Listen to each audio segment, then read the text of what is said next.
Al-Quran, Al-Quran, Al-Quran kebesaran Allah, putih cahaya petunjuk ilahi. Ayuhlah hayati hikmah kalamullah, fahami kitab mulia yang indah dalam Adik dan Al-Quran.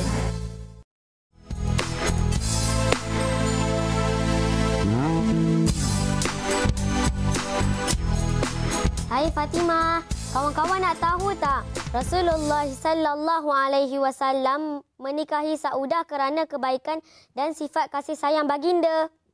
Saya Asma, kawan-kawan nak tahu tak? Khadijah merupakan pendorong utama ketika Rasulullah sallallahu alaihi wasallam menyebarkan dakwah Islam. Saya Batisha. Untuk pengetahuan kawan-kawan, Maimunah binti Al-Harith merupakan Ummul Mukminin yang terakhir. Saya Salwa.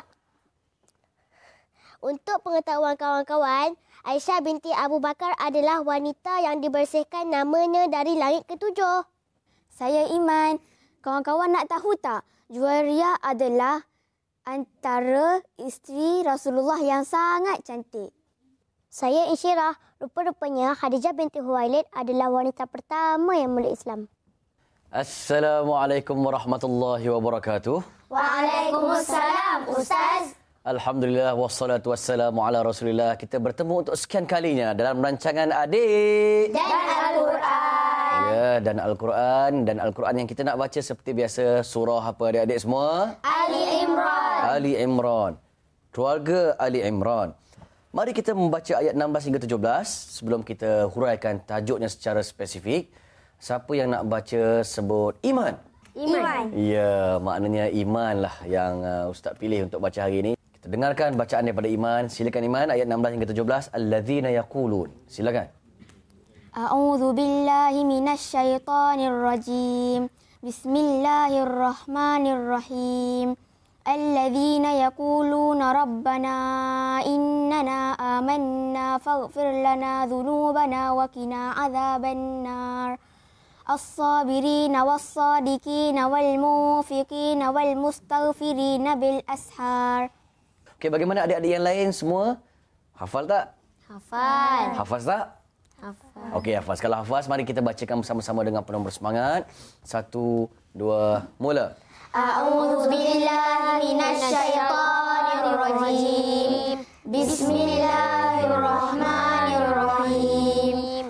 Alladzina yaquluna rabbana innana amanna faghfir lana dhunubana wa qina azabannar.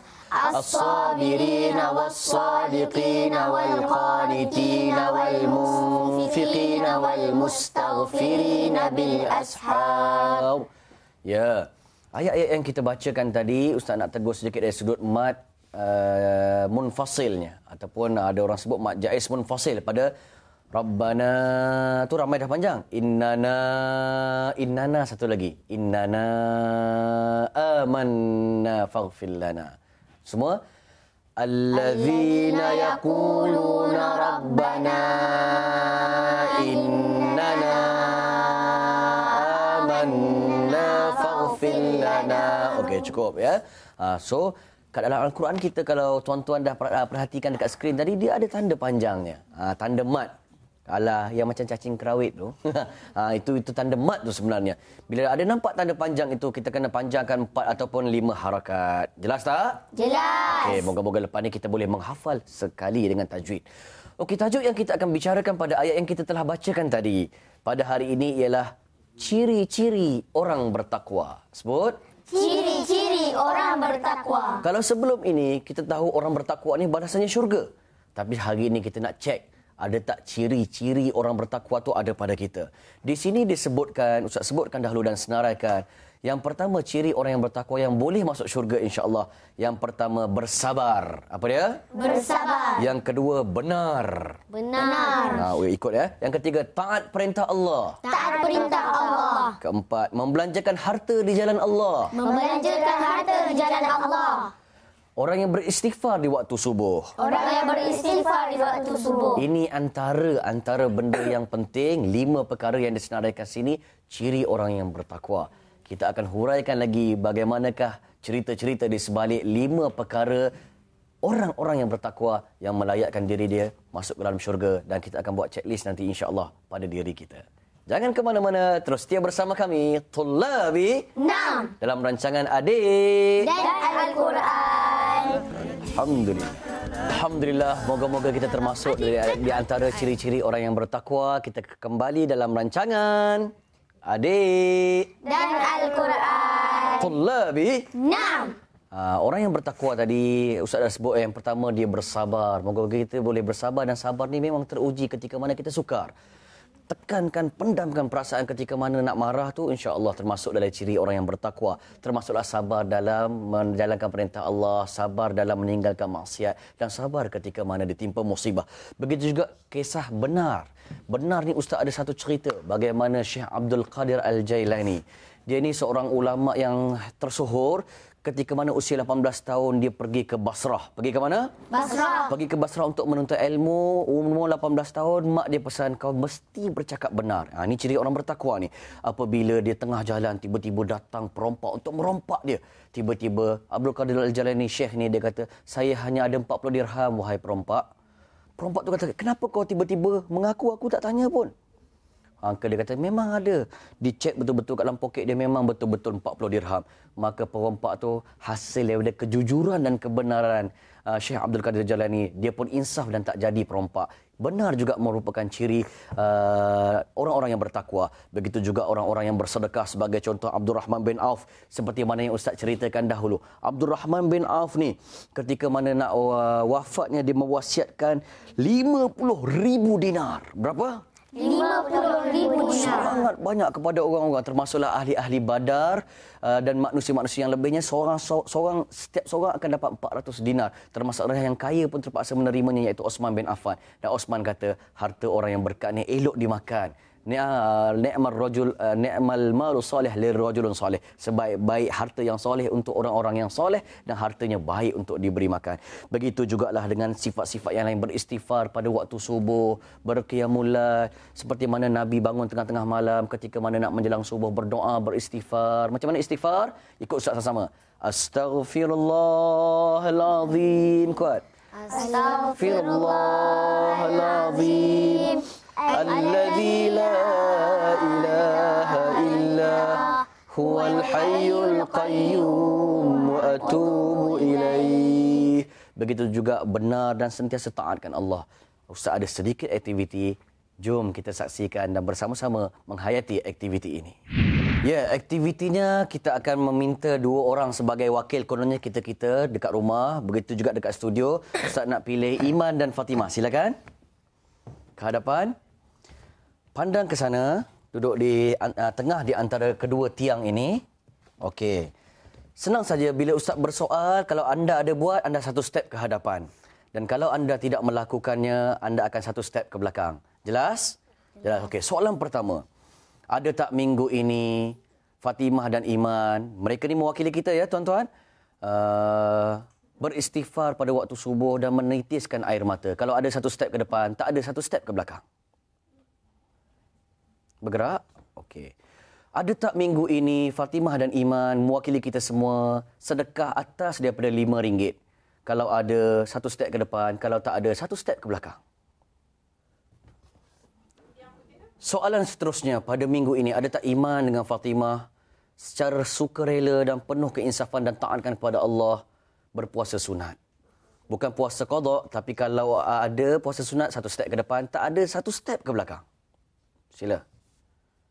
Ya. Ada soalan yang terakhir, ada tak pada minggu ini Fatimah ataupun Iman yang mewakili kita semua bangun qiyamul lail tengah malam, beristighfar, memohon ampun atas dosa-dosa yang lalu? Kalau ada 1 step ke depan, tak ada 1 step ke belakang. Tuan-tuan yang dirahmati Allah Subhanahu Wa Taala, cubalah saksikan. Katalah 2 tiang ni di hadapan ini adalah syurga dan di belakang ini adalah neraka. Kita saksikan kita menghampiri syurga ataupun neraka. Syurga ataupun neraka. Sama-sama kita saksikan, kita kata kita nak jadi orang yang bertakwa, nak masuk ke dalam syurga, nak mencapai redha Allah. Tetapi hakikatnya tuan-tuan, Fatimah dan Iman adalah jelmaan kepada kita semua yang alpa. Kalaulah di depan itu syurga, saya ulang sekali lagi, dan di belakang ini adalah neraka. Di manakah kita saksikan? Dekat dengan syurga ataupun dekat neraka? marilah kita memuhasabah diri kita. Diri saya, adik-adik, tuan-tuan dan puan-puan, untuk sama-sama kita tidak berretorik dan berteori sahaja yang kita nak menjadi orang-orang yang bertakwa, tetapi mengamalkan amalan tersebut dalam kehidupan seharian kita. Moga-moga kita dekat dengan syurga Allah dan bukannya dekat dengan neraka Allah Subhanahu wa taala. Moga-moga kita semua jadi orang yang bertakwa. Kita dengar pula pesan Atuk selepas daripada ini dalam rancangan Adik Dan Al-Quran. Ayuhlah hayati hikmah kalamullah, fahami kitab La ilaha illallah wa asyhadu anna Muhammadar Rasulullah. Tiada Tuhan selain Allah, Nabi Muhammad pesuruh Allah. Ya, terima kasih cucu-cucu Atuk, Masya Allah.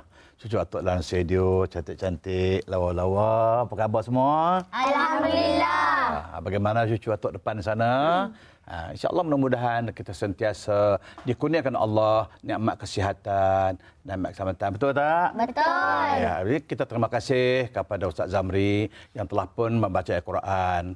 Cucu Datuk pun telah mendengarkan bacaan. Kita masih lagi bicarakan rancangan Adik Dan Al-Quran. Jadi, untuk kali ini kita fokuskan kepada konsep syahadah. Seperti mana yang kita nyanyi dalam tadi kan. Apa dia konsep syahadah? Iaitu mengucap dua kalimah syahadah. Cucu Datuk mesti ingat ya. Kalau Datuk tanya cucu Datuk, rukun Islam ada berapa? 5. Ingat, rukun Islam hanya ada 5. Yang pertama apa dia? Mengucap kalimah syahadah. Macam mana mengucap tu?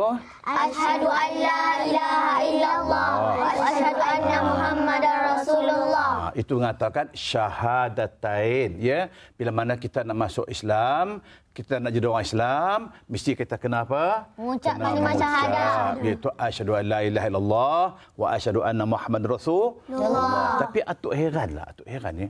Baru ni Atuk ada dengar orang kata. Dia kata apa? Dia kata barang siapa mengucap dua kalimah syahadat, orang itu terlibat dengan syirik yang paling besar. Allah, Atuk terkejut. Macam mana apabila mengucap dengan syahadat jadi syirik? Ini bahaya ni. Ya? Ini sudah ilmu songsang. Ilmu salah. Betul tak? Betul. Padahal Islam ni kita nak jadi Islam, kita kena mengucap. Zaman Nabi pun bila orang nak masuk Islam, dia kena mengucap. Tapi kita hari ini cucu-cucu Atuk tak payahlah masuk Islam sebab kita dilahirkan oleh mak bapak Islam. Mak bapak cucu Atuk orang apa? Islam. Datuk kita orang apa? Islam. Bila mana kita dah orang Islam, maka kita apa secara automatik jadi Islam. Betul, ulama-ulama kata barang siapa yang dilahirkan oleh keluarga Islam, mak dia Islam, ayah dia Islam dan hidup dalam suasana Islam sampai dia balik. Balik berapa tahun?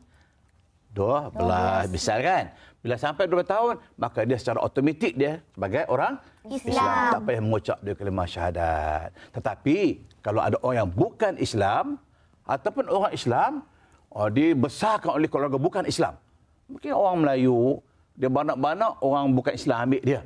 Belah dia orang Melayu, tapi siapa belah orang bukan Islam. Sampai umur dia 14 tahun, tiba-tiba dia nak balik sebab kepada mak bapak Islam dia. Dia kena mengucap dua kalimah syahadah. Maka sebab tu ulama kata ingat satu ya, kalau kita dilahir mak bapak Islam, dibesarkan dalam Islam, tak payah mengucap dua kalimah syahadah untuk bukti kita sebab kita dah Islam. Tetapi mana-mana orang, tak kira anak siapa, anak Islam ke bukan Islam ke, kalau dia dibelah oleh orang bukan Islam sampai dia balik, tiba-tiba dia nak balik kepada Islam atau nak masuk Islam, dia kena mengucap dua kalimah syahadat. Jadi kesimpulannya, cuba tengok ya, dalam konsep ini kita kena faham bahawa orang-orang yang nak masuk Islam, dia mesti kena apa? Kena mengucap dua kalimah syahadat. Tetapi kita dalam Islam, Atuk pun orang Islam, cucu Atuk pun orang apa? Islam. Kita selalu tak sebut kalimah syahadah. Dalam sembahyang kita sebut, ada betul tak? Betul. Kita baca tahiyat kita sebut syahadah. Dan bila-bila apa kita sebut? Syahadah. Sebagai nak bukti kita orang Islam. Baik, kalau gitu, cuba tengok ya. Kenapa bila orang Islam, bila dia murtad, dia keluar Islam, dia masuk agama lain, ada berlaku tak? Ada. Lepas tu bila nak balik Islam semalam, dia kena mengucap dua kalimah syahadat. Satu. Yang kedua, kadang-kadang mungkin cucu Atuk pernah dengar, Pernah tengok tak orang majlis akad nikah nak kahwin? Pernah tengok tak? Pernah tengok tak? Orang nak kahwin pernah tengok tak? Kadang-kadang Tok Qadi kata, ni bapak dia, wali dia ni, suruh mengucap dia kalimah syahadat. Ya? Ada berlaku tak? Ada. Tok Qadi kata, Pak Cik, cuba tolong mengucap sikit. Pasal apa suruh mengucap? Sebab, bila mana kita nak kahwin, ya, kita nak kahwin, syarat sah kahwin, mengikut mazhab Syafi'i, dia kena ada wali. Betul tak? Betul. Dia kena ada siapa dia? Wali. Kalau wali tak ada, dia kena pakai wali hakim. Okey, pandai cucu. Okey. Syarat wali pula. Wali bapak lah kan? Kalau tak ada bapak, abang ataupun atuk kan? Syarat wali itu, dia mestilah wali yang tidak fasik. Itu dia. Wali yang tidak fasik. Jangan wali itu dia minum arak. Jangan wali itu tak semayang. Betul tak? Betul. Syarat, mesti wali itu tidak fasik. Jadi kalau begitu, selama ini mungkin kadang-kadang ada wali kita tak semayang. Ada wali kita minum arak, betul tak? Betul. Maka sebab itulah kenapa bila dia nak kahwin, Tok Qadi minta wali itu mengucap 2 kalimah syahadat. Untuk apa? Untuk nak renew Islam dia. Nak mentajdidkan Islam dia. Nak bukti masa jadi wali itu, dia benar-benar orang Islam. Satu. Yang kedua, ingat syaitu ya. Perkataan La ilaha illallah itu bukan syarat bagi masuk Islam saja. Nabi kata apa? Nabi kata, qala Rasul, man kana akhiru kalamahu La ilaha illallah wajabat lahu jannah. Cucu faham tak? Dia kata apa? Dia kata barang siapa nak orang mati ni, dia sakit lama dah, tiba-tiba ucapan terakhir dia.